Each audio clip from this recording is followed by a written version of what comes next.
8 maj, të kënaqur me porositë e tij, sepse kjo është dashuria e Perëndis, që ne të mbajmë urdhërimet e tij, dhe urdhërimet e tij nuk janë të rënda, sepse gjithçka që ka lindur prej Perëndis e mund botën, dhe kjo është fitoria që e mundi botën, besimi ynë.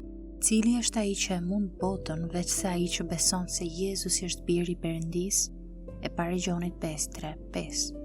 Në këto vargje është e qartë se të jesh i lindur sërish, i rilindur nga Perëndia, i kthen urdhërimet e Perëndis nga rëndes në kënaqësi. Si funksionon kjo? Si kthehen urdhërimet e Perëndis nga barë në kënaqësi përmes të lindurit sërish? Apostulli Gjon thot: "Kjo është fitoria që e mundi botën, besimi ynë", e pari Gjonit 5:4.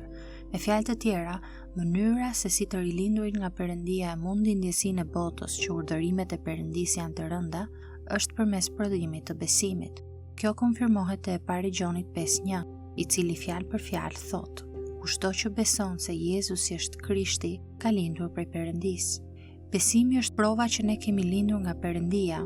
Ne nuk e rilindim veten duke vendosur të besojmë. Perëndia krijon nga dishmërinë për të besuar duke bërë që ne të lindim sërish.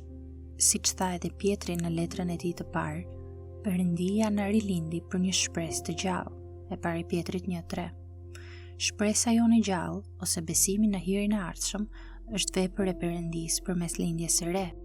Prandaj, kur Gjoni thot, sepse gjithçka që ka lindur prej Perëndis e mund botën, dhe pastaj shton, dhe kjo është fitoria që e mundi botën, besimi ynë, e pari Gjonit 5:4, mendoj se po thot që përmes lindjes së re, Perëndia na aftoson që ta mundim botën, do me thënë ta mundim mos prirjen tonë sipas botës për t'i mbajtur urdhërimet e Perëndis.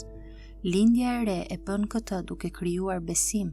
Është e qartë se ajo përfshin një prirje për të kënaqur me urdhërimet e Perëndis, në vend që të frenohesh prej tyre dhe kështu t'i konsiderosh ato si të rënda.